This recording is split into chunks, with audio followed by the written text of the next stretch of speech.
just recording sharing with you PDF file। आज हम कुछ 2016 का हमने लिया हुआ है। और अगर आपको याद होगा इस 2016 में कई चीजें पूछी गई है। अब मैं इसको एक्सप्लेन कर रहा हूँ, अगर कहीं पे ऐसा लगेगा कि कोई चीज हो सकता है कि टाइपो एरर की वजह से अगर आंसर कहीं पे डाउटफुल लगेगा, तो मुझे लगता है कि ये चीज शीट आपके पास खुद भी होगा और वहां से आप इससे क्या कर सकते हैं कि देख सकते हैं, मिला सकते हैं। बाकी मैं इसका PDF फाइल आपको भेज दूंगा। शायद मैंने 2010 का PDF फाइल नहीं भेजा है कि भेजे थे, मैं आई नो। नहीं नहीं भेजा है। अच्छा, अभी मैं भेज दूंगा तुरंत जैसे ही कंप्लीट होता है।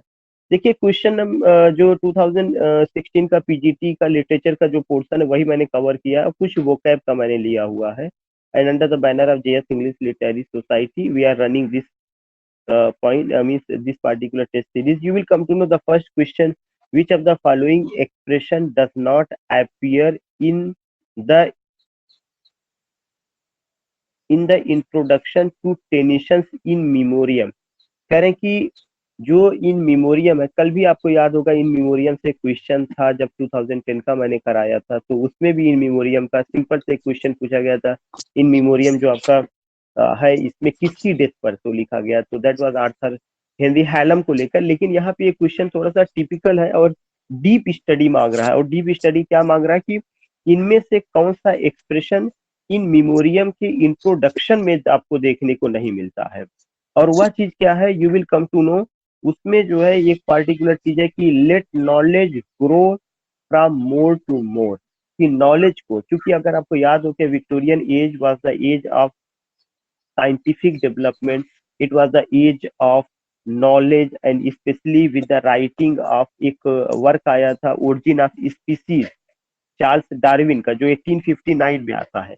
तो साइंस का एज था, इंडस्ट्री का एज था, नॉलेज का एज था। तो उसमें कह रहे हैं कि आखिर कौन सी चीज या कौन सा पॉइंट इन मेमोरियम के इंट्रोडक्शन में नहीं है। Let knowledge grow from more to more, क्या ज्ञान की वृद्धि को लेके बात की गई है। दूसरा पॉइंट है strong son of God immortal love, क्या स्ट्रॉन्ग सन ऑफ गॉड का जीसस क्रिस्ट को लेकर के बात किया गया है और उनके इमॉर्टल लव को लेकर के बात की गई है। आर विल्स आर आर, हमारी जो इच्छाएं हैं वो हमारी हैं और हमें इसको आगे बढ़ाना चाहिए। तो देखिए जो ये है, ये तो साइंटिफिक अप्रोच विक्टोरियन एज को बता रहा है। बी जो है उनका रिलीजियस अप्रोच, उनका जो क्रिश्चियनिटी में जो उनका विश्वास था उसको लेकर के बात कर रही है। और जो आर विल्स आर आर जो सी है, यह क्या बता रहा है, यह बता रहा है कि आइडेंटिटी का, कि हमारी इच्छाएं हमारी, या एक आदमी का इंडिविजुअल आइडेंटिटी का कॉन्सेप्ट लेकर के बात कर रहा है। तो अगर आप देखेंगे जो टेनिसन थे एक ऐसे पोएट थे कि he compromised between science and religion. तो उन्होंने इन मेमोरियम में साइंस और रिलीजन दोनों को लेकर के बात किया हुआ है। अब ऑप्शन डी है thy roots are wrapped about the bones, करें जो आपकी जड़ें हैं are wrapped about the bones, वे जो है क्या है कि वे राफ्ट है बोन्स को लेकर के। तो इसमें उनका कोई एक दर्शन नहीं, इस तरह की कोई बातें जो है उसमें नहीं की गई है रूट्स और बोन्स को लेकर के, या वहां पे नहीं बातें की गई हैं। बल्कि तीन बातें की गई। वह कौन सी बातें की गई हैं, एक तो साइंटिफिक नॉलेज की बात की गई है, एक रिलीजन को लेकर के जो बी ऑप्शन है उसकी बात की गई है, और एक इंडिविजुअल आइडेंटिटी की बात की गई है। तो ए सही है, बी सही है, सी सही है, और कौन सी चीज नहीं रही उसमें, thy roots are craft about the bones, a answer D उसमें नहीं रहा है। तो इसका मतलब है कि the particular pattern which we had taken, कौन से पैटर्न हम लोगों ने लिया था, पैटर्न हम लोगों ने जो लिया हुआ था कि कौन सा मिसमैच्ड है, कौन सा जो इसमें से करेक्ट नहीं है, ये चीजें। दूसरा चीज कि when you appear in examination it is very important that you have to read the question.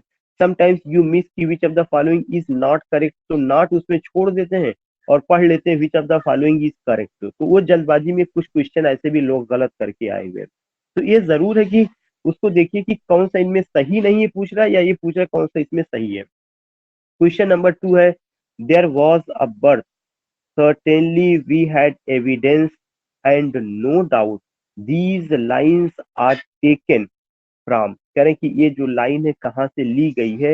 ये लाइन टी एस एलियट का है और जर्नी ऑफ द मेजाई से लिया गया है, इसमें कोई डाउट नहीं है।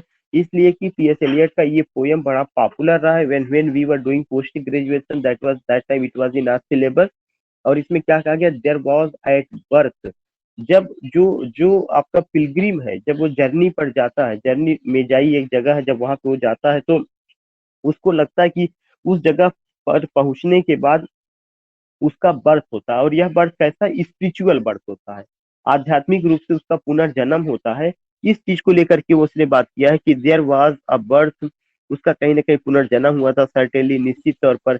वी हैड एविडेंस, और हमारे पास ऐसे साक्ष्य है, एंड नो डाउट, और इसमें कोई संदेह नहीं है। These lines are taken from Tennyson's Ulysses, Milton's Paradise Regained, Milton's Paradise Lost, TS Eliot Journey of the Magi. तो Journey of the Magi TS Eliot का आपका वर्क है, और टीएस एलियट बहुत इंपॉर्टेंट है। टीएस एलियट मैं कराऊंगा भी, टीएस एलियट को आपको ध्यान में रखना है कि उनका 1888 में जन्म होता है और 1965 में उनकी मौत होती है। मॉडर्न एज के लीडिंग पोएट रहे हैं।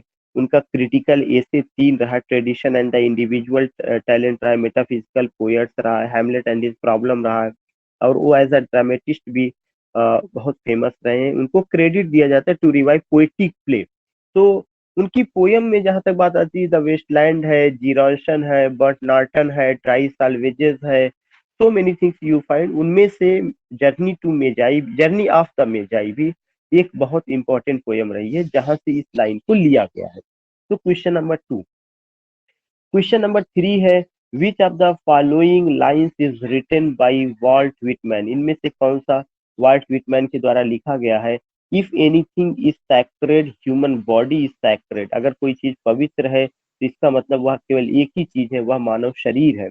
until we hardly see, we feel that it is there to symphony with hopes and fears, it heeded not none of the above। बहुत सिंपल सा चीज है कि उन्होंने ह्यूमन बॉडी को या ह्यूमन बीइंग का बहुत ज्यादा ग्लोरीफाई किया हुआ है। कौन ग्लोरीफाई किया हुआ, वाल्ट विटमैन। और वाल्ट विटमैन को पोएट ऑफ डेमोक्रेसी भी कहा जाता है। अगर आपको याद हो, कल हम लोगों ने बात किया था तो क्वेश्चन आया हुआ था। तो वाल्ट विटमैन की जो ये लाइन है, कौन सी लाइन है, क्वेश्चन नंबर 3 का ए, इफ एनीथिंग इज सैक्रेड, अगर कोई चीज पवित्र है, ह्यूमन बॉडी इज सैक्रेड, तो केवल एक ही चीज पवित्र है, वह क्या है, ह्यूमन बॉडी। यह एक इंपॉर्टेंट पॉइंट है जो वाल्ट विटमैन के साथ जुड़ा हुआ है, जो उन्होंने ये बात कही हुई है। क्वेश्चन नंबर 4 है, as an editor Nissim Ezekiel was not associated which which of the following periodical, इसमें से वो इससे रिलेटेड नहीं रहे। हमें ये ध्यान में रखना है कि निसीम इजिकिल की जब बात होती है तो क्वेस्ट से भी हो रहे हैं, पोइट्री इंडिया से भी जुड़े रहे हैं, इम्प्रिंट से भी जुड़े रहे हैं।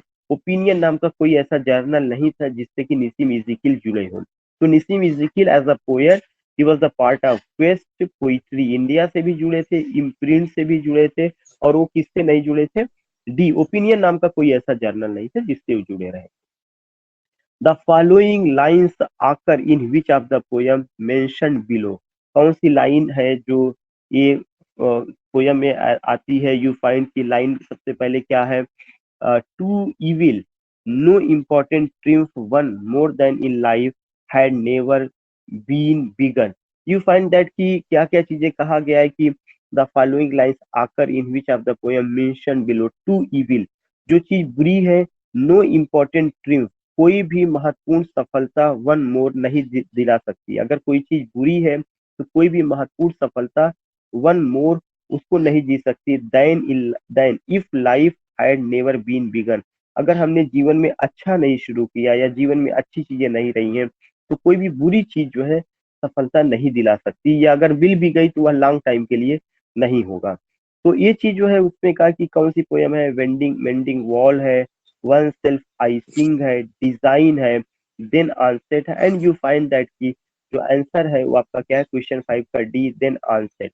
अब अगर आप देखेंगे कि आपको एक चीज और आ रहा होगा कि आखिर पोयम किसका है, मैं जस्ट आपसे पूछना चाहता हूँ, कल भी मैंने बात किया था, मेंडिंग वॉल किसका है, रॉबर्ट फ्रॉस्ट। रॉबर्ट फ्रॉस्ट का। तो अब अगर आपको कभी भी पकड़ना हुआ तो इससे कई चीजें तैयार हुई। पहली बात तो यह स्टेटमेंट किसका है, रॉबर्ट फ्रॉस्ट का है, और यह रॉबर्ट फ्रॉस्ट ने कहा दिया हुआ है, देन आंसेट में दिया हुआ है। कई क्वेश्चन यहाँ पे आपको तैयार करना है। एक तो क्या चीज तैयार करना है कि देन आंसर उनकी पोयम है, डिजाइन भी उनकी पोयम है, वन सेल्फ आई सिंग भी उनकी पोयम है, मेंडिंग वाल भी पोयम। मेंडिंग वाल काफी इंपॉर्टेंट रहा है, थोड़ा सा पॉपुलर रही है, वन सेल्फ आई सिंग भी पॉपुलर रहा है, इस वजह से डिजाइन उस लेवल का नहीं रहा है। देन आंसर में उन्होंने ये पार्टिकुलर बात कही हुई है। तो remember that when you go with a particular question की ये स्टेटमेंट किसका है, रॉबर्ट फ्रॉस्ट का है, किस पोयम में दिया हुआ है, देन आंसर में दिया हुआ है, उसके अलावा जो विकल्प mending wall, one self icing, design, these are also well known poems of Robert Frost. Question number 6 grammar का है, वो जी देन ऑनसेट है सर, द ऑनसेट है?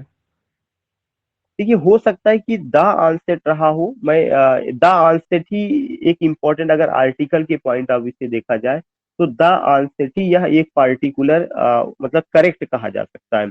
अब हो सकता है कि जो पेपर में पूछा गया हो उसमें भी ये पार्टिकुलर चीजें रही हो, या जो हमारे टाइपिस्ट रहा हो उसने इसको देन कर दिया हो, और बहुत सारी चीजें ऐसी कि जो उसको मतलब जो वहां पे रहा वो मुझे याद नहीं, जो अभी मेरे सामने है, वही मैं आपसे बात कर रहा हूँ। लेकिन अगर ग्रामर पॉइंट ऑफ व्यू से देखा जाएगा देन आंसर नहीं, द आंसर ही सही है, जो है यही उसका होना चाहिए। जी उसके बाद जो है क्वेश्चन नंबर 6 है the meaning of the idiom. जो मीनिंग है इस ईडियम का क्या है, to throw up the sponge is, to oppose resolutely, to undo, to go to destruction, none of the above. अब अगर देखिए इसमें आंसर डी जो दिया हुआ है कि आंसर डी में नन ऑफ द एबव जो है यहाँ पे दे रहा है, तो अब जो है ये चीज जरूर आप देख लीजिएगा कि to throw up the sponge, क्योंकि ये मेरा एरिया नहीं है, मैंने उसको जो है कहा था, उसने हो सकता है कि इस पार्टिकुलर चीज को यहाँ पे टाइप कर दिया है, लेकिन ये पार्टिकुलर ईडियम आपको सर्च करना पड़ेगा कि क्या ऐसा तो नहीं कि इसमें जो है ये पार्टिकुलर चीज ए बी सी में से कोई हो, या उसमें नन ऑफ द एबव अगर दिया है तो इसका रियल मीनिंग क्या होगा, तो ये आपको खुद से सर्च करना पड़ेगा। It's not my part, therefore I can't discuss with you here इसका एग्जैक्ट क्या, अगर एग्जैक्ट आंसर कोई होता तो मैं उससे जरूर बात करता वहां पे रहा। तो एक आप इसको हाईलाइट कर लीजिएगा कि क्वेश्चन नंबर 6 जो है to throw up the sponge, you have to find out, इसका आंसर आपको खुद ब खुद पाना है। क्वेश्चन नंबर 7 है a collection of small coloured flags is called ट्राउब। करें a collection of small coloured flag, जो स्मॉल कलर्ड फ्लैग होता है उसको क्या कहा जाता है। यहाँ पे भी मुझे लगता है कि पता नहीं क्यों गलत हुआ है। नहीं सर, ये ये ये सर ऑप्शन ये डी डी रहेगा वाला सर, बंटिंग होता है। बंटिंग है। बंटिंग होना बंटिंग हो, हाँ बंटिंग, वही वही मैंने कहा, इसमें जो ये आंसर सी जो मतलब टाइपो एरर है, तुरंत का तुरंत वो पकड़ में आ रहा है कि आंसर सी में जैसे इसमें नन ऑफ द दिया हुआ है, इसका मतलब कि इसके दो ऑप्शन गड़बड़, ये ट्राउब जो करके था वो ट्राउब ए होना चाहिए था, मतलब क्वेरी बी होना चाहिए था, बंटिंग अगर सी या डी जो भी होता है एक नहीं है, इस वजह से इसमें ये चीजें मिस हो रही हैं। तो अगर इसमें जैसे आपने बताया कि a collection of small colour flags is called, that is bunting, तो you can just go with कि this is the correct answer. यहाँ पे उसने जो है टाइपो एरर फिर ये किया हुआ है कि ये चीज रहा है।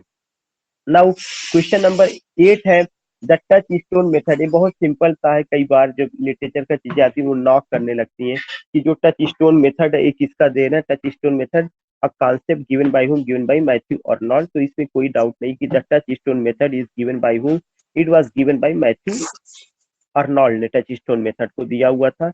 और यह जो मेथड होता है उसमें क्या होता है, उसमें ये कहा जाता है कि कोई अगर मास्टर पीस किसी का है तो उस मास्टर पीस को पूरा पढ़ने की जरूरत नहीं है, टेक ओनली सम लाइन, और उस लाइन को लेने के बाद उसी के इक्वल जो दूसरा वर्क हो उससे उसका तुलना करके पाएंगे, तो वो चीज क्या हो जाएगा, you will come to know कि how much gold lies in that work, या how much aesthetic sense are found in that work, then you will be able. तो टच स्टोन मेथड उस पार्टिकुलर कॉन्सेप्ट को कहा गया, it was given by whom, it was given by Matthew Arnold, Victorian age के poet.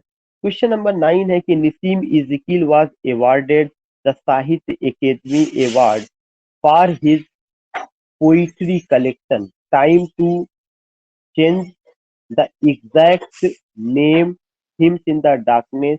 Already you find कि letter day शाम की निसीम इजिकील को साहित्य अकेडमी अवार्ड मिला था, इसीलिए लेटर डे शाम के लिए आंसर डी।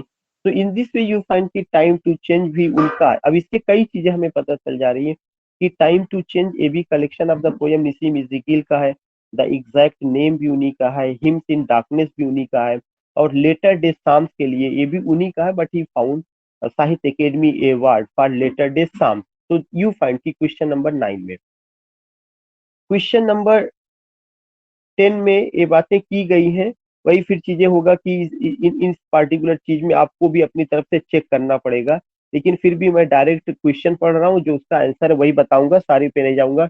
एफोरिज्म, कई बार हम लोगों ने बात किया कि एफोरिज्म या एफोरिस्टिक स्टाइल एक किसका रहा है, एफोरिज्म या एफोरिस्टिक स्टाइल आपका बेकन का रहा है, और इसका मतलब क्या होता है कि short phrase that says something true or wise, कि एफोरिज्म वह होता है, यह एक शॉर्ट फ्रेज होता है जिसमें जो है कोई भी चीज जो कही जाती है जो ट्रू होता है या वाइज होता है। ट्रू या वाइज मतलब उसमें एक प्रैक्टिकल विजडम होता है, तो जो प्रैक्टिकल विजडम की बात होती है वह एफोरिज्म या एफोरिस्टिक स्टाइल होता है, और प्रैक्टिकल विजडम की हम लोग बात करते हैं। So in this way you find where कि short phrase that says something true or wise. So this is what, this is question number 10 का D, you have to go. Now question number 11 है animosity, कि animosity, what do you mean by animosity?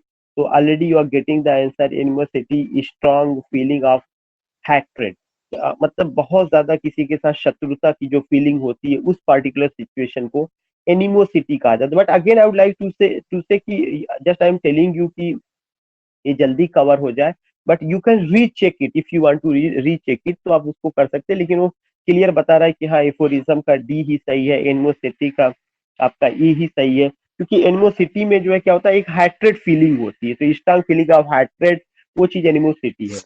Utilitarian, utilitarianism ये चीज कई बार आ चुका है। Utilitarianism is a very important point की जो बी है वो दिया गया कि believe that endorses greater happiness of the greatest number of people। Utilitarianism एक ऐसा विश्वास है या एक ऐसी आइडियोलॉजी है जिसमें दिखाया जाता है कि greater happiness of the greatest number of people, कि समाज में रहने वाले ज्यादातर लोग हाल हो या खुशहाली सबके घर में, ये जो आइडियोलॉजी क्या कहा जाता है, यूटिलिटेरियनिज्म कहा जाता है। तो दिस पॉइंट यू फाइंड कि 12 का बी यू फाइंड हियर, वहां पे दिया गया है। उसके बाद एक बहुत इंपॉर्टेंट चीज है जो लिटरेचर से आता है, if in a ballad a line or stanza is repeated but with an addition that advances the story it is called. अगर जो है एक बैलड में कोई लाइन या स्टैंजा रिपीट किया जाता है बट विद एन एडिशन, लेकिन इसके अलावा दैट एडवांसेस द स्टोरी, उस वह एक स्टोरी को और आगे ले जाता है, तब उस चीज को किस तरह का रिपीटिशन कहा जाएगा? Referential repetition, incremental repetition, just repetition, that is known as incremental repetition। ये लाइन आप ये एक टेक्निकल टर्म है जो लिटरी टर्म का हिस्सा है। देखिए जो रिफ्रेन है वो भी रिपीटिशन होता है, लेकिन रिफरेंशियल जो रिपीटिशन होता है उसके लिए ये कहा जाता है कि एक शब्द, क्लास या पूरी लाइन जो हर स्टैंजा में, पूरी पोयम के हर स्टैंजा में बार बार रिपीट की जाती है, तब उसको क्या कहा जाता है? तब उसको रिफ्रेन कहा जाता है। जब अगर बार बार, जैसे मैंने कई बार कहा कि अल्लामा इकबाल का जो तराना है सारे जहां से अच्छा हिंदोस्तां हमारा, ये लाइन अगर आप देखेंगे तो लगभग लगभग पूरी पोयम में हर स्टैंजा में रिपीट की गई है। लेकिन ऐसी कोई लाइन जो हर स्टैंजा में ना रिपीट करके, वह जो है क्या होता है कि एक पार्टिकुलर स्टैंजा को गैप करके या इन एडिशन किसी और दूसरे स्टैंजा में एक लाइन को रिपीट किया गया है, तो उस पार्टिकुलर चीज को क्या कहा जाता है? इंक्रीमेंटल रिपीटिशन कहा जाता है। That is known how, that is known as incremental repetition. So you find that the question number 13, if in a ballad a line or stanza is repeated but with an addition that advances the story, it is called what? It is called incremental repetition. So in this way you found aphorism. Aphorism means what? Short phrase that says something true or wise. It has practical wisdom associated with whom? English essayist Francis Bacon. Animosity क्या है? Strong hatred feeling है। Utilitarianism क्या है? एक तरह से greater happiness of the greatest number of people, कि ज्यादातर लोग खुश हों और खुशी का जो पैमाना हो काफी अच्छा हो, काफी डीप हो, उसको लेकर के। फिर हम लोगों ने बैलेट का जो क्वेश्चन है जिसमें लाइन को रिपीट किया जाता है उसको क्या कहा जाता है, इंक्रीमेंटल रिपीटिशन, हम लोगों ने उसको लेकर के बात किया है। क्वेश्चन नंबर 14 है, which of the following statement is not correct with reference to odd.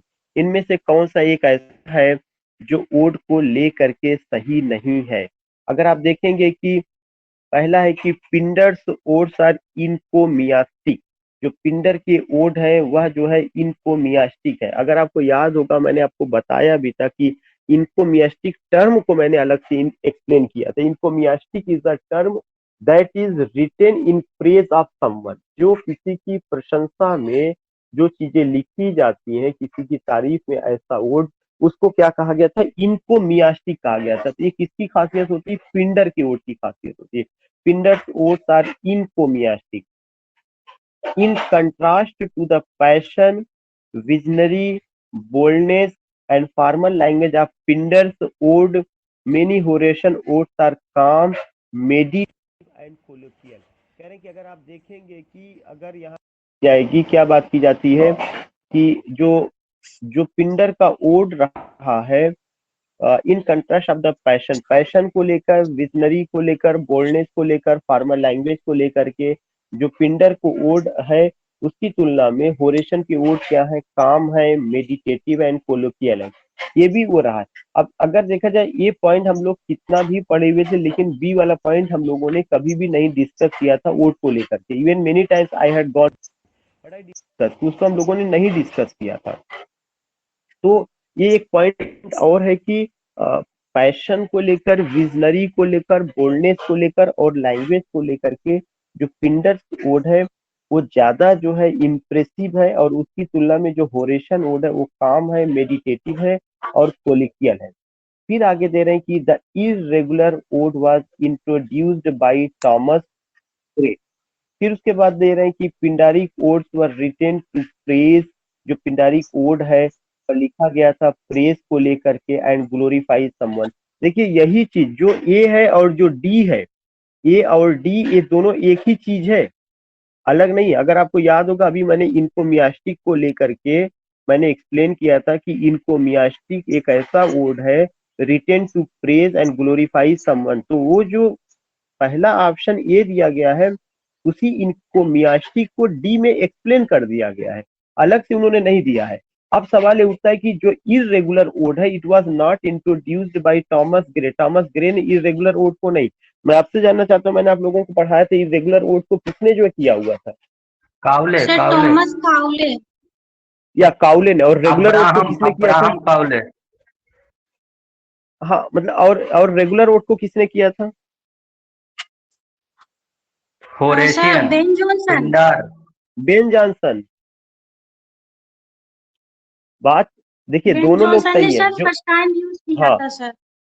हाँ जो जो बात आ रही है शिवपाल जी का, शिवपाल जी भी सही है, लेकिन शिवपाल जी मेरा क्वेश्चन ये है कि आखिर इंग्लिश लिटरेचर में उस चीज को पहले किसने इमिटेट किया था, ये जो क्वेश्चन सी है बेन जॉनसन, उसको बेन लेकर, जॉनसन। हाँ उसको लेकर के बात हो रही है। रेगुलर ओड को सबसे पहले इंग्लिश लिटरेचर में अगर किसी ने इमिटेट किया था तो वो बेन जॉनसन थे, और इरेगुलर ओड को अगर किसी ने इमिटेट किया था तो आपके कौन रहे, वो आपके काउले रहे। उसके बाद आता है क्वेश्चन नंबर 15। देखिए क्वेश्चन नंबर 14 टेक्निकल है, एक बार फिर से आप इसको जरूर ध्यान में रखिएगा कि पिंडर्स का ओड जो है इनकोमियास्टिक होता है, और जो पिंडर का ओड है इनकोमियास्टिक का मतलब कि written in praise of someone या ग्लोरीफाई समवन। वही ऑप्शन ए है, वही ऑप्शन डी है, उसको एक्सप्लेन कर दिया गया है। बी थोड़ा सा वो है कि जो पिंडारी कोड होता है वह जो है पैशन में, विजनरी में, बोल्डनेस में और फॉर्मल लैंग्वेज उसकी कैरेक्टरिस्टिक होती है। होरेशन वर्ड काम होता है, मेडिटेटिव होता है और कोलोकियल होता है। These things you find. बाकी आपको याद होगा कि रेगुलर वर्ड की जब बात होती है तो रेगुलर वर्ड वह होता था जिसमें जो है थ्री स्टैंजास का कॉन्सेप्ट होता था। वह थ्री स्टैंजास क्या होता था, स्ट्राफ, एंटी स्ट्राफ, इपोड, और इन तीनों स्टैंजा को मिला के क्या नाम दिया गया था, ट्रायड नाम दिया गया था। अगर आपको याद होगा ये सारी बातें हुई थी।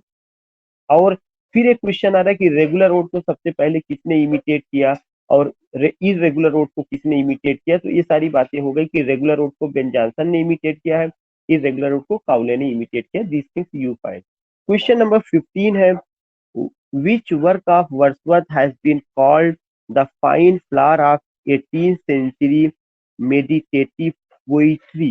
कह रहे हैं कि वर्ड्सवर्थ का वह कौन सा वर्क है जिसको fine flower of 18th century का मेडिटेटिव पोइट्री कहा जाता है।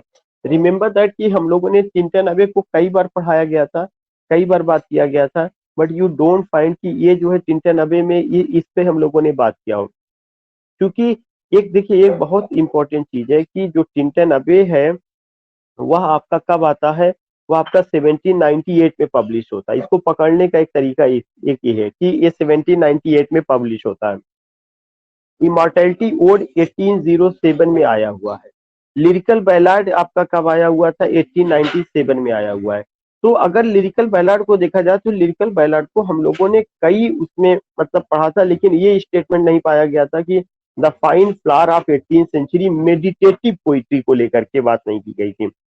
आंसर इसमें टिंटन अबे दे रहे हैं और इस तरह से यू फाइंड दैट कि जो टिंटन अबे है डेट के हिसाब से वह 18वीं शताब्दी के लास्ट में आता है और 18वीं शताब्दी के लास्ट में दो ही पोयम, एक तो लिरिकल बैलार्ड, लेकिन लिरिकल बैलार्ड वो कलेक्शन ऑफ द पोयम है और टिंटन अबे केवल एक पोयम है जो 1793 में उन्होंने वहां पे विजिट किया था, 1798 में रिविजिट किया था। तो 18वीं शताब्दी में वो चीज आ चुकी थी।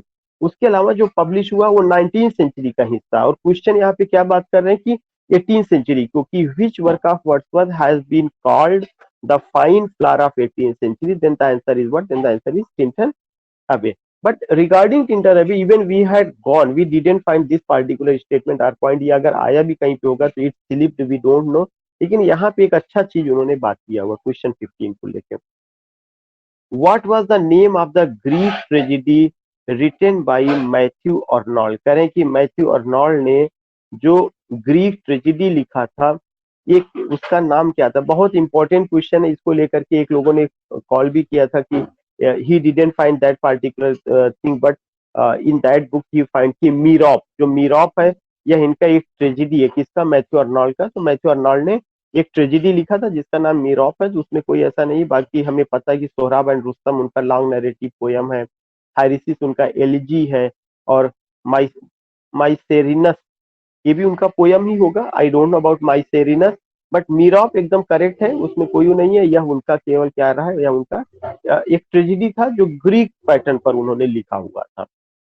तो दिस इज क्वेश्चन नंबर 16 का सी। क्वेश्चन नंबर 17 है, the famous characters Grace Melbury and Giles Winterborne appears in Hardy's novel.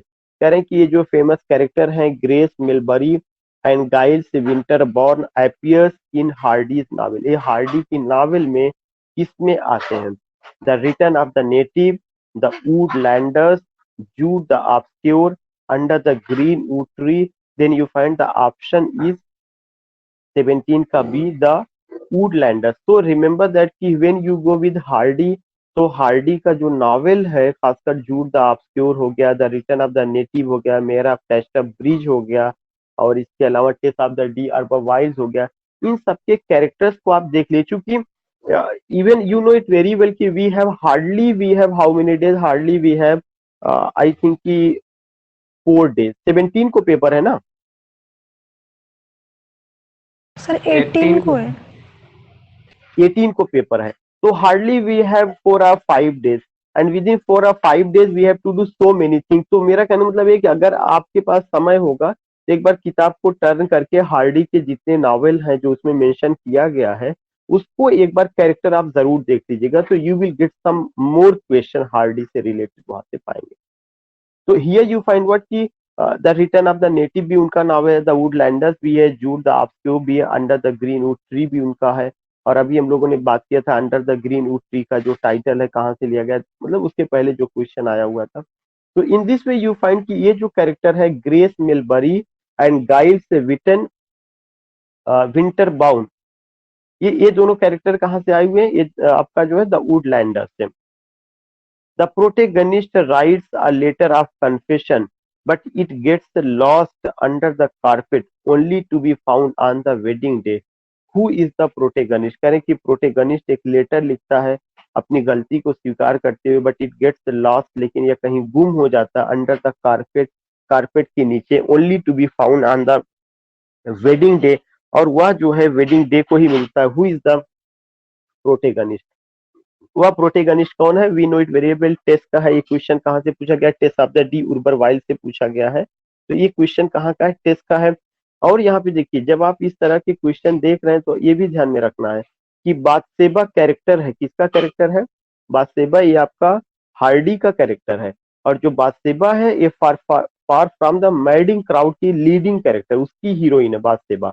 And you find बातसेबा के अलावा यू फाइंड लुसेटा भी एक कैरेक्टर है। लुसेटा आपको देखना पड़ेगा। सू है, टेस्ट दिया, टेस्ट जो है टेस्ट ऑफ द डी ऊपर वाइल्ड का है। सू जहां तक मुझे याद आ रहा है कि जूड द ऑब्सक्योर का हिस्सा रही है। So you can just find out कि लुसेटा का, सू का एक बार और क्लियर कर लीजिएगा। और ये भी पता होना चाहिए कि ये कैरेक्टर किसके हैं। ये कैरेक्टर हार्डी के और किस नॉवेल के रहे हैं, क्योंकि ये सब लीडिंग कैरेक्टर है। लुसेटा, सू, सू तो जूड द ऑब्सक्योर का रहा, बातसेबा भी क्लियर है। लुसेटा को यू कैन जस्ट चेक कि ये किसका रहा है। तो अब कैस्टा ब्रिज का 14 है। मेयर ऑफ कैस्टा ब्रिज का, Lucetta mayor of Casterbridge, तो यू फाइंड वहां पे। उसके बाद क्वेश्चन नंबर 19 है, a 40 line poem in iambic pentameter consisting of 3 quatrains and a concluding couplet. अब इसका मतलब क्या कहा जाए? बहुत सिंपल सा, कोई इसमें नहीं करना। शेक्सपियरियन सॉनेट है, उन्होंने सॉनेट ना दे करके शेक्सपियरियन सॉनेट दिया है और अच्छा बनाया, इसलिए शेक्सपियरियन सॉनेट। अगर वो केवल सॉनेट दे देते तो सॉनेट का मतलब ऑक्टेव और सेस्टेट, फिर पेट्रार्चन सॉनेट की भी बात हो जाती। लेकिन सीधे सीधे उन्होंने कहा कि 14 लाइन की पोयम जो आयाम्बिक पेंटामीटर में होती है, 3 क्वार्टेंस होता है और एक कपलेट होता है, वह किसकी खासियत है? शेक्सपियरियन सॉनेट की खासियत है। तो यू फाइंड कि यहाँ पे ये शेक्सपियरियन सॉनेट है। बाकी बैलड का हमें आपको पता है कि बैलड से रिलेटेड इस बार भी क्वेश्चन, और जो अभी ये क्वेश्चन आया हुआ है 2021 का टीजीटी में, एक एक क्वेश्चन को बहुत अच्छे ढंग से आप देख करके जाइएगा। लिटरेचर का या लैंग्वेज का जो भी रहा होगा, यू हैव टू रीचेक उसको एक बार। रीचेक का मतलब कि उस पर कर लीजिएगा, हो सकता है कि उसमें से कुछ क्वेश्चन रिपीट कर दें, तो उसको देख लीजिएगा। तो यू फाइंड कि बैलड, हमें पता है कि ballad objective form of poetry है। इट्स अ शॉर्ट एक तरह से पोयम इन स्टोरी फॉर्म उसमें होता है। और शेक्सपियरियन सोनेट पता है, elegy is a lamenting song, lyric word Greek word lyre से आया है, which is a musical instrument. उसके बाद एक और है कि John Keats ode to autumn is, वह किसका एग्जाम्पल है? Horatian ode, Pindaric ode, irregular ode. Then you find कि इसमें जो आंसर दे रहा है, ये दे रहा है कि जॉन कीट्स का ode to autumn, it is an example of what? It is an example of Horatian ode. तो वो जो है किसका है? वह जो आपका होरेशन ओड है, इसका मतलब कि वह रेगुलर ओड का एग्जाम्पल है, क्योंकि वो जो होरेशन ओड था वो आपका क्या था? वो आपका रेगुलर ओड था। इसलिए वजह से इसमें जो है नन ऑफ द अबव। वो चाहते तो रेगुलर ओड भी लिख सकते, लेकिन अगर रेगुलर ओड लिख देते तो होरेशन और रेगुलर दो ऑप्शन हो जाता, तो उस दो ऑप्शन में फिर से उनको करेक्शन करना पड़ता। तो इसीलिए उन्होंने एक ही चीज दिया कि 20 का ए होरेशन ओड का वह एग्जाम्पल, और होरेशन ओड को हम रेगुलर ओड भी कहते हैं। Which of the following works of John Keats is a version of the of Tale from Boccaccio? कह रहे कि इनमें से कौन सा उनका एक वर्क है जो बोकैसियो का, जो हो सकता है बोकैसियो का जो कहानी रहा डिकामीरान से लिया गया हो, या बोकैसियो की एक कहानी रही उसी का उन्होंने फॉलो करके एक अपना वर्क लिखा हुआ है। On first looking into Chapman's Homer, Isabella or the pot of basil. You find कि आंसर क्या है? Isabella or the pot of basil. तो क्वेश्चन नंबर 21 का बी है, Isabella or the part of basil. ये जो है जॉन कीट्स का वर्क है, और ये उन्होंने कहाँ से लिया हुआ है या कहाँ से उसको लेके बात किया है? बोकैसियो का से लिया। वो बोकैसियो का एक कोई कहानी, उसी को उन्होंने अपने ढंग से उसको किया हुआ है। सर डिकामीरान, या बोकैसियो का डिकामीरान, बोकैसियो का डिका, क्योंकि वही मेडिवल पहला मेडिवल रोमांस रहा है, तो जितना भी रोमांटिक या रोमांस की बातें आती हैं वो सब बोकैसियो का डिकामीरान। उसके अलावा आपको यहाँ पे और एक चीज जो समझना है कि on first looking into Chapman's Homer, यह भी जो है कीट्स का वर्क रहा, इस पर स्पेंसर का प्रभाव था, पहली बात हो चुकी है। इंडायमियन उनका बहुत इंपॉर्टेंट वर्क रहा, जिसमें कहा गया beauty is a joy for ever. अगर आपको याद होगा, ये बहुत इंपॉर्टेंट लाइन रही है। All these things we find. Question number 22 है, Lamb's essays a sort of fragmentary autobiography. जो लैम के एसेज हैं sort of fragmentary autobiography या एक तरह का fragmentary autobiography है. Out of the following pairs find out which is mismatched. इसमें से कौन सा एक mismatched है? Christ hospital, Lamb's old school days, उसके बाद है Blakesmoor, Lamb's boyhood, love of old venture, Lamb's brother, old China, Mary Lamb. देखिए इसमें इस क्वेश्चन नंबर 22 में उन्होंने जो बातें बताई हैं, एक बहुत इंपॉर्टेंट पॉइंट निकल करके आ रहा है कि इस क्वेश्चन, ये जितने एसेज हैं, इस एसेज में उन्होंने अपने किन किन दिनों को लेकर के बात किया है. क्राइस्ट हॉस्पिटल में उन्होंने ओल्ड स्कूल डेज की बात की, बिल्कुल सही है. उन्होंने एसटी कॉलेज का भी रेफरेंस दिया. रमेश जी, आपने अपने आप को म्यूट नहीं किया है. तो यू फाइंड कि जो क्रिस्ट हॉस्पिटल है, क्रिस्ट हॉस्पिटल का जो लैम्स ओल्ड स्कूल डेज रहा है, ये उसमें उन्होंने बात किया है. ब्लेक मूर में लैम्स बॉयहुड की बात की गई है. लव ऑफ ओल्ड वेंचर में लैम्स ब्रदर की ये चीज गलत है. उसमें उन्होंने जिसको भी लेकर की बात किया, because we had not gone with this old sir father. अच्छा, अगर फादर को लेके बात किया, you can make it clear.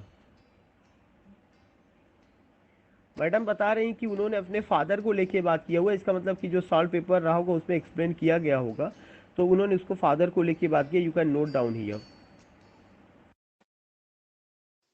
Sir are मैं यू गेटिंग माय? कृष्णा. अच्छा, Krishna from Pratapgarh. Yes.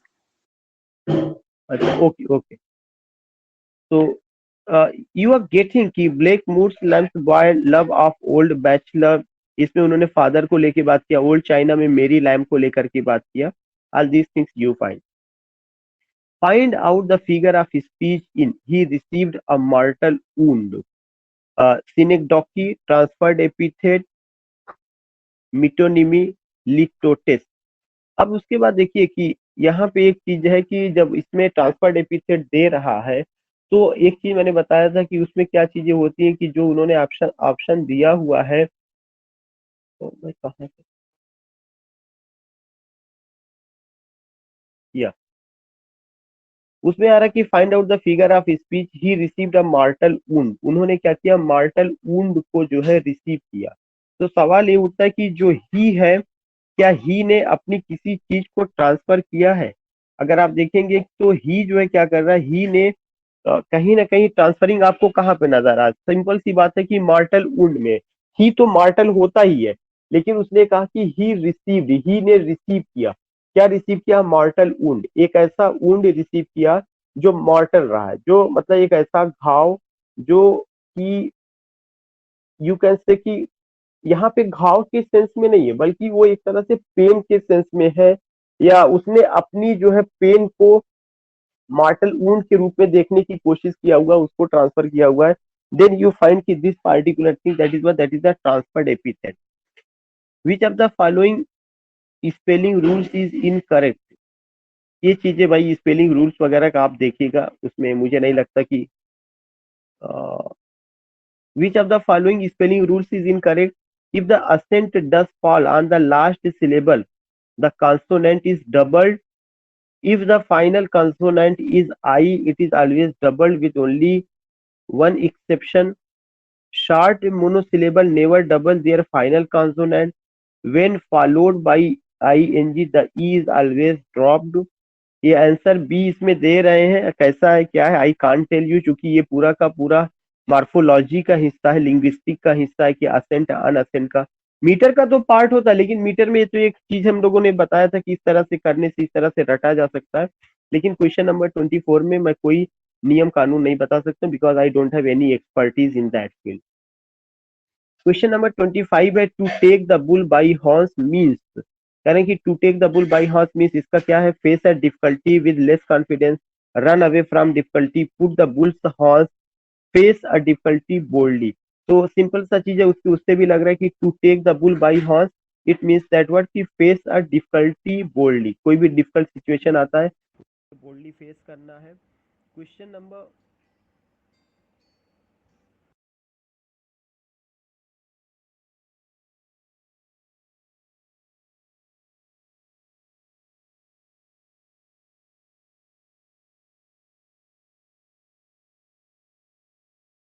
Voice नहीं आ रही। वॉइस नहीं आ रही सर वॉइस नहीं आ रही है। आवाज जा सर रही है मेरी फोर्थ आपको? सर नहीं आ रही थी। अब आ रही है? जी सर अब आ यस रही है। सर। क्वेश्चन नंबर 26 है, the waste land was publish in the year. Waste land कब पब्लिश हुआ? सबको पता 1922 में पब्लिश हुआ है, इसमें कोई दिमाग लगाने की जरूरत नहीं। क्वेश्चन नंबर 27 है, हेजियोग्राफी। अगर याद होगा, बायोग्राफी, ऑटोबायोग्राफी और हेजियोग्राफी हम लोगों ने पढ़ा था। इसका सिंपल सा आंसर 27 का सी है, हेजियोग्राफी उसको कहते हैं जो क्रिश्चियन सेंट्स की लाइफ को लेकर के लिखा जाता है, उसको क्या कहा जाता है? हेजियोग्राफी कहा जाता है। The stylized life of Christian saints को लेकर के जो लिखा गया है उसको क्या कहा जाता है? उसको हेजियोग्राफी कहा जाता है। Which is are incorrect statement for understatement figure of speech. करें जो understatement figure of speech है, इनमें से कौन सा एक इनकरेक्ट है? अंडर स्टेटमेंट का मतलब देखिए, उसका जो अपोजिट होगा वो हाइपरबली होगा। हाइपरबली में चीजों को बढ़ा चढ़ा के दिखाया जाता है और अंडर स्टेटमेंट में चीजों को कम करके। तो उनमें से कौन सा चीज जो है आपका एक तरह से गलत है, दे रहे हैं। Greek term is meiosis. करें अंडर स्टेटमेंट के लिए जो ग्रीक टर्म है वो क्या है? मियोसिस है। तो ये भी मियोसिस भी एक लिटरेरी टर्म का हिस्सा है। इस चीज आपको ध्यान में रखना है कि मियोसिस जो है यह ग्रीक वर्ड है और यह किसके लिए आता है? अंडर स्टेटमेंट के लिए यूज किया जाता है। It does not represent something as very much less in magnitude than it really is. ठीक है। The Wordsworth line and never lifted up a single stone is example of it. It also used to assert an affirmative by negating its contrary. तो इसमें देखिए जो answer दे रहा है second and fourth दे रहा है। तो जो सेकंड और फोर्थ दे रहा है उसको फिर से एक्सप्लेन। सबसे पहला तो फोर्थ जो सामने है उसको देख लीजिएगा। It also used to assert an affirmative by negating its contrary. नहीं, ये चीजें नहीं होती अंडर स्टेटमेंट में। ये चीजें कभी नहीं होता है कि निगेटिव या कंट्रास्टिंग थिंग को प्रेजेंट करके अफर्मेटिव चीजें बताई जाए। तो अगर आपको एक पकड़ में आ जाएगा, फोर्थ पकड़ में, क्योंकि फोर्थ को पकड़ना आसान है, अगर फोर्थ पकड़ में आ जाएगा तो और चीजें क्लियर हो जाएंगी। फोर्थ का कितना ऑप्शन दे रहा है? दो दे रहा है। एक तो ए में भी फोर्थ है, दूसरा सी में भी फोर्थ है। अब उसके बाद दूसरा चीज आपका क्या है? दूसरा जो ऑप्शन आया हुआ, it does not represent something as very much less. या किसी चीज को बहुत ज्यादा कम करके नहीं दिखाता है in magnitude than it really is. In magnitude मतलब उसको मेजरमेंट में अगर देखा जाए जितना वह होता है, बिल्कुल सही बात है। बहुत ज्यादा उसको बहुत कम करके, मच लेस नहीं दिखाता, कम करके दिखाएगा लेकिन बहुत कम करके नहीं दिखाएगा। तो दो पॉइंट ये है, ये बिल्कुल सही है कि अंडर स्टेटमेंट में ये चीजें रही हैं और वह चीजें क्या है? ये दो चीजें नहीं होती और दो चीजें यहाँ पे हैं। जो दो चीजें हैं उनमें से कौन कौन सा चीज है? एक चीज तो ये होता है कि अंडर स्टेटमेंट के लिए ग्रीक वर्ड मियोसिस का यूज किया जाता है, यह एक इंपॉर्टेंट पॉइंट है। दूसरा इंपॉर्टेंट पॉइंट क्या है कि वर्ड्सवर्थ की पोयम या लाइन जो एक है, and never lifted up a single stone, उसने आज तक कभी सिंगल स्टोन भी नहीं पहुंचाया। इसमें अंडर स्टेटमेंट कैसे नजर आ रहा है कि कोई कितना भी हो, वह इतना बड़ा दयालु या इतना बड़ा वो नहीं हो सकता कि उसने जीवन में किसी किसी तरह का नुकसान ना पहुंचाया हो। तो यह एक अंडर स्टेटमेंट है। जो ये लाइन है, मुझे लगता है कि किसका, लीच गेदरर का या किसी का था वर्ड्सवर्थ का पोयम का, उसमें ये पार्टिकुलर लाइन आती है कि उसने अपने जीवन में एक पत्थर भी नहीं उठाया। तो पत्थर भी नहीं उछाला या उठाया, इसका मतलब किसी को उसने इंजरी नहीं किया। चींटी तक, जैसे लोग कहते हैं उसने अपने जीवन में माइकल पोएम का है सर।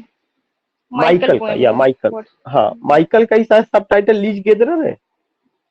नहीं सर, वो लीच रिजोल्यूशन एंड इंडिपेंडेंस है।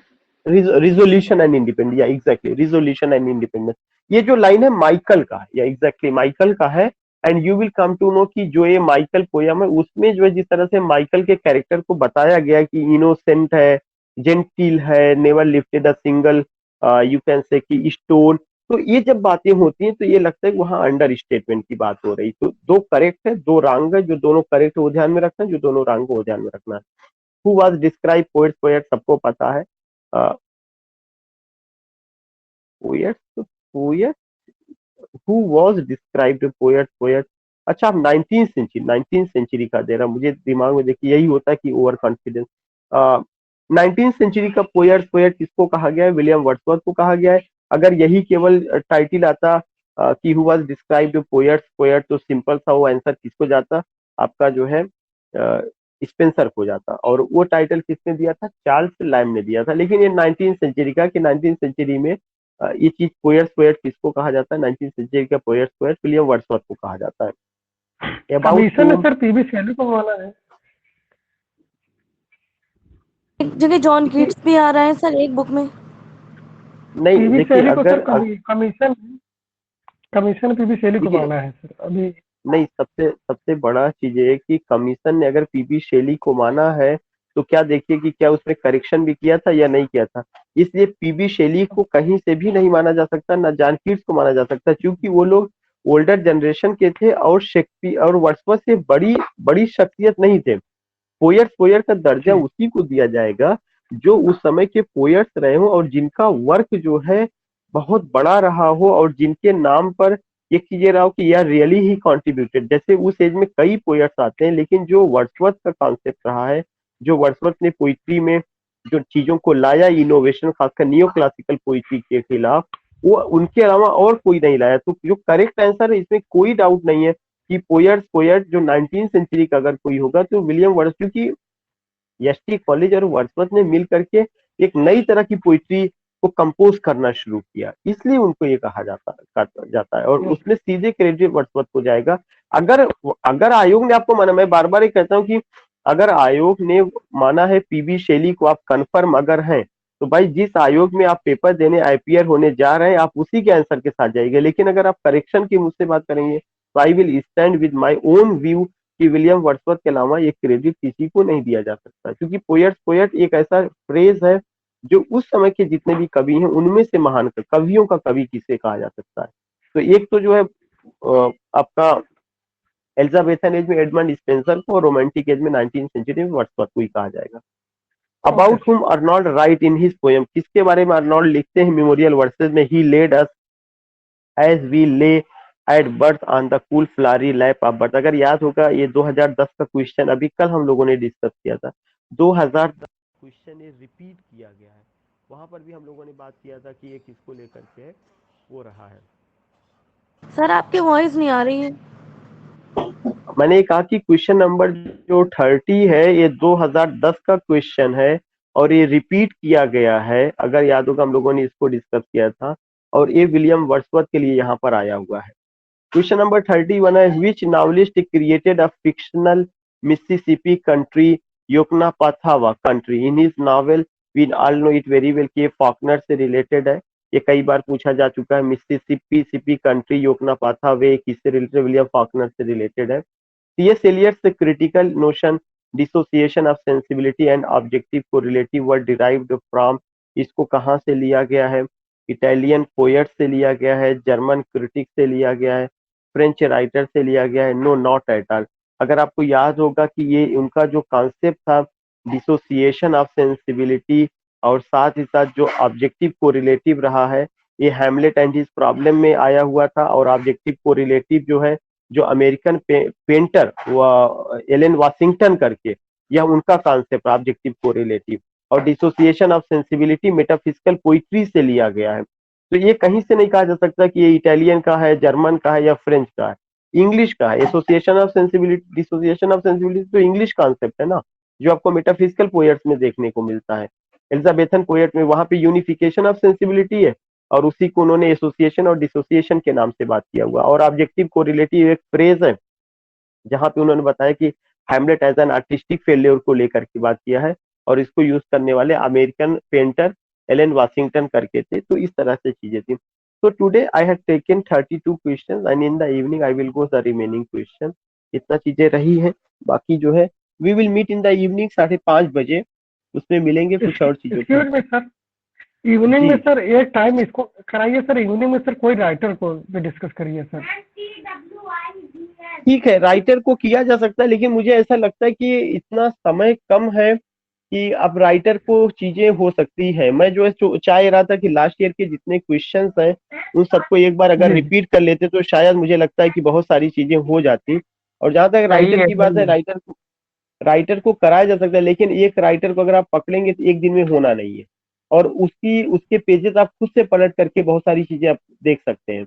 और अगर हम ये ठीक चीजें है। करेंगे तो 4-5 साल के अगर क्वेश्चन हो गए, और एक में अगर 50-50 भी क्वेश्चन का लिए, तो 250-300 अच्छे क्वेश्चन जो पिछले साल के हैं डिस्कशन में आ जाएंगे, और बहुत सारी चीजें और उसमें क्लियर हो जाएंगी। Okay sir. बाकी सर हाँ, लाइंस ठीक और है, बता दिएगा सर, तो थोड़े इम्पोर्टेंट लाइंस। ठीक है, ठीक है।